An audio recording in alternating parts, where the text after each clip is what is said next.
If I go to hell, so be it. Well, I'd like you to know that hell is a biblical word, Mr. President, and I do not want you to go to hell. Because if you are going to read the description of hell in the Bible, mabigat. It's terrible. Mabigat po, terrible po. Yeah. So you do not want to go to hell. Well, Even your lawyers do not want to go to hell with you. kung Mr. ganun President. ang resulta ng ano ko sa Opo, ginawa opo. ko, sir. Nagbibiro lang po ba kayo doon o talagang totoo po sinasabi niyo? But all I did, bakit ako papatay ng tao? Bakit ako why would I inflict injuries or death on a person na may mga kapamilya yan na mas masaktan? Ito ko, I mean, I must be insane to go into a campaign against crime just to kill. Hindi ho trabaho ng pulis at hindi maniwala yung pulis sa akin, sir. Mr. Chair, Mr. President, I understand po sinasabi ninyo. Masasabi it, Pero kasi- the thing is, when you begin to say, if I go to hell, so be it. yes, sir. I do not think that you believe in it, Mr. Chair. I do not think so. Pero anyway, tutuloy ko po itong tanong ko. Ano po? I do not need you to confirm this statement because meron po naman video rito. Meron play clip. Ano po, hindi ko napapakita pa dito. But you said publicly, and I quote, if you are corrupt, I will fetch you using a helicopter to Manila and I will throw you out. I have done this before. Why would I not do it again? Now, I would like to just mention the words, I have done this before. Why would I not do it again? So, nafe-feel ko po, sir, that you are justified in doing so. Basta sa tingin nyo, corrupt. Hindi, sir. Hindi po ba? Hyperbole lang yun, sir. So, Mr. Hindi Chair, papayag ang piloto niya, sir. ikaw, ganun po, ganito, Mr. Chair. So if you feel just justified in doing it, can you please name to us the victim? Sino po yung tinapon ninyo sa helicopter? Sinabi niyo po I have done this before. Why would I not do it again? Sino po yung tinapon ninyo? Can you please name the victim? Well, sir, sabi ko, O nagbibiro po kayo, no? istorya lang para sa kriminal. Pero paano itapon niya, sir? Bubuksan mo ano pa po yung... Ano po yan? Parang hyperbole, ano ho? Hyperbole nga. O yan. So, hindi po totoo ito. Now, ay gusto ko pong sabihin sa inyo, Mr. Chair, isa po ako doon na marami po ang bumoto sa inyo. Oho. Dahil naniniwala sa inyo. At marami pa. Sa amin lang mga Baptist, naniniwala pa rin sa inyo. Pero, pag ganito na mga salita ninyo, medyo mukhang hindi na po yata tama sa dating Pangulo na magsalita ng ganyan. Sapagkat naniniwala po ako na kahit sabihin niyo po yung mga kiling-kiling, meron pa rin kayong compassion eh. Tumutulong kayo sa ating kapulisan. Tumutulong kayo sa mga nangangailangan. Meron pa rin kayong compassion.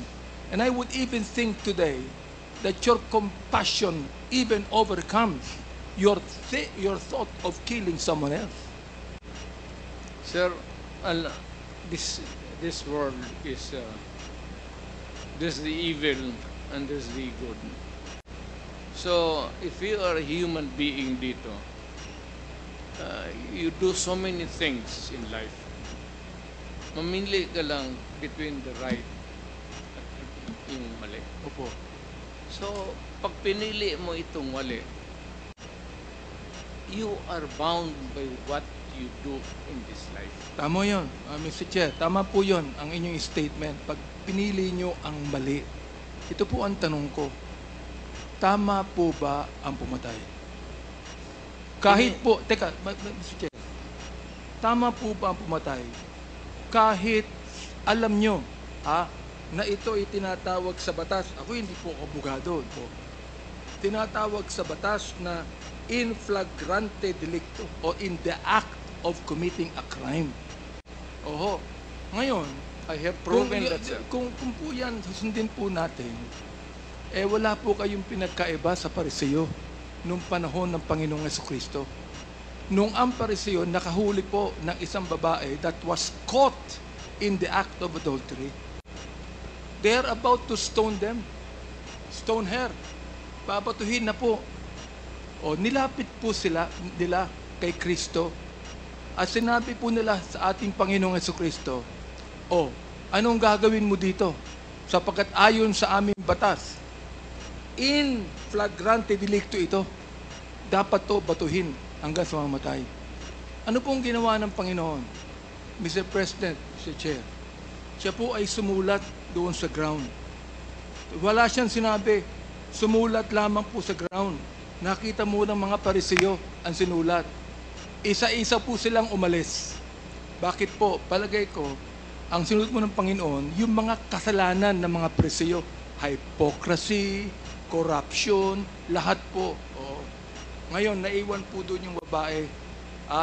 That was caught in the act of adultery. Ang sabi po ng Panginoon sa kanya, where are your accusers? Ang sabi po ng babae, none, Lord. Ang sabi po ng Panginoon sa kanya, neither do I condemn you. Go and sin no more.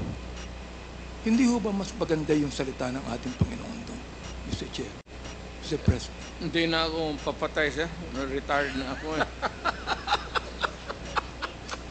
No more, hindi na ako mayor. Ayaw ko na rin. Alam niyo, Mr. Chair, Mr. President, kaunti lang po yung tanda niyo sa akin. Dapat talaga mag-retire na ho tayo. Retire na ako, sir. Ayaw ko na. Anyway, ganito po yun. Ang sabi po nyo, ganito na lang, sir. Batas lang po ako. Yun ang sabi nyo. Prosecutor kayo eh. Kanina sinabi niyo po, batas lang po ako. Ano pong batas? Yan po ba yung batas ni Mayor President Duterte o batas po ng Pilipinas? Sir,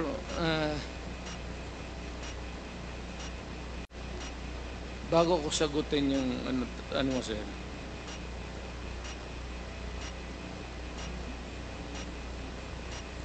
kung may kasalanan man ako,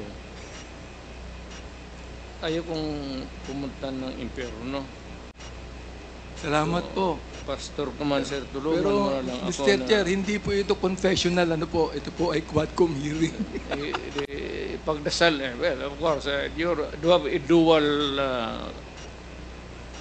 pagdasal mo na lang rin ako, sir, kasi alam mo man talaga na Mr. President, trabaho lang yan. bago niyo po sabihin yan, pinagdadasal ko po kayo.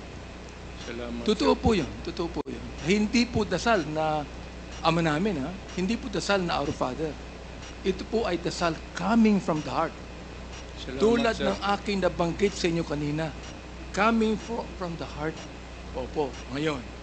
Sinabi po ninyo rito, mas mabuti pa na makulong ka at maghirap ka sa kulungan. Bakit po kayo pumapatay? Mas mabuti pala na makulong tong mga hayop. Itong mga drug lords na ito, o mga drug pushers na ito. Bakit po sinasabi nyo kanina pa na pumatay kayo ng tao? Sana pinakulong lamang po ninyo. Ano po, Mr. Chair? The records of the police will bear me out. Few instances, sir, pero karamihan yan, may hawak talaga ng nang i-confront ko yung mga yan, sila, with the police, of course, kasama ko. Okay, yung sinabi ng kidnapper. So, 3 of them,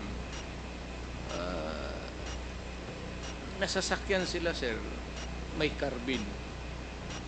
Ako naman, ang hawak ko 45. Yung dalawang pulis na, 3 lang kami. They kidnap a girl. Alam ng kinidnap nila, dinala nila sa Cotabato for 1 month detained her, and repeatedly raped her, 7 of them, and finally went back to Davao City. Tapos sinauli nila yung naghingi sila ng ransom money. Opo. Umakyat sila sa bahay, sir, kumain. Totoo ito, it's on record.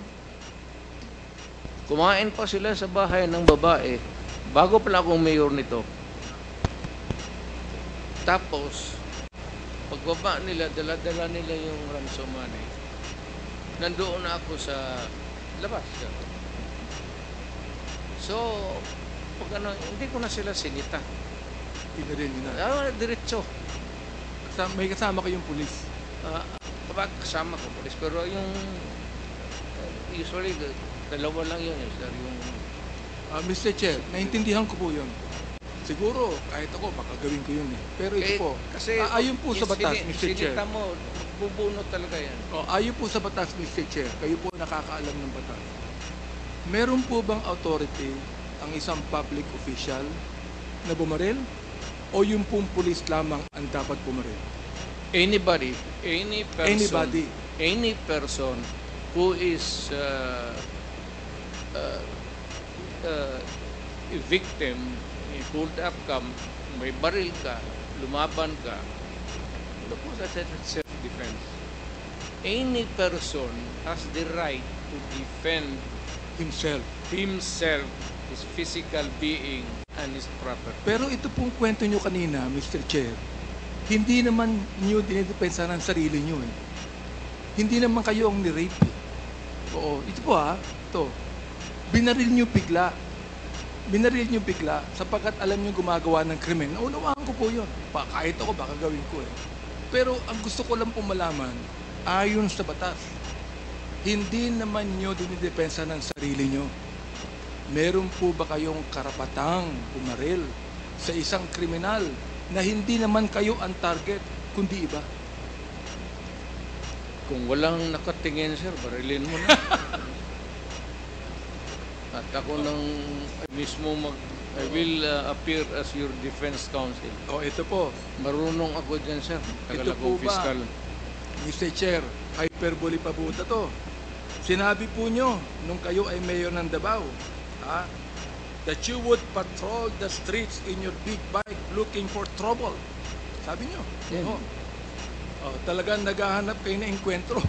Walang para makapatay, yun po ba yun? Hindi sa inosente, sir. Oo. Mga kriminal, bakit ang maghawak? Mayor ka, dapat maghanap ka Hindi ng po away. hindi po to hyperbole. Totoo po ito. Kasi looking for trouble eh. Kayo po ay nagbabike looking for trouble. Yes, sir. Oo. Mukhang mali po yata yung ganong salitang looking for trouble, di ba? Siguro mas maganda kung looking for criminals. Tama ho ba ako? Looking for criminals. Yun ang that, mas maganda salita. Para Yun ba? gamit ko yung baril ko, sir. Alam nyo, Mr. Chair, Mr. President, hindi po ako masyadong pushy sa mga tanong ko. Sapagkat malaki pa rin po ang paggalang ko sa inyo. Salamat, sir. Totoo po yun. Oo. Pero ito tingnan nyo, Mr. Chair, Mr. President, ang sabi po ninyo, I would never allow innocent Filipinos to be killed. Sabi niyo kanina, di ba? I would never allow innocent Filipinos to be killed. But then, you said at one time, Hitler massacred 3 million Jews. Let me correct you, Mr. President. Hitler massacred 6 million Jews. So, ayan. I stand corrected, sir. There are 3 million, sabi nyo, there are 3 million drug addicts. Hindi po drug lords, Hindi po drug pushers. Drug addicts, there are. I'd be happy to slaughter them. Drug addicts, Mr. Chair, Mr. President. Pwede nyo pang sabihin sa akin ngayon, nung sinabi nyo, I would never allow innocent Filipinos to be killed. Siguro gusto nyo palitan po ito ng drug lords and drug pushers. Yes, sir. Pakipalitan po nyo ngayon.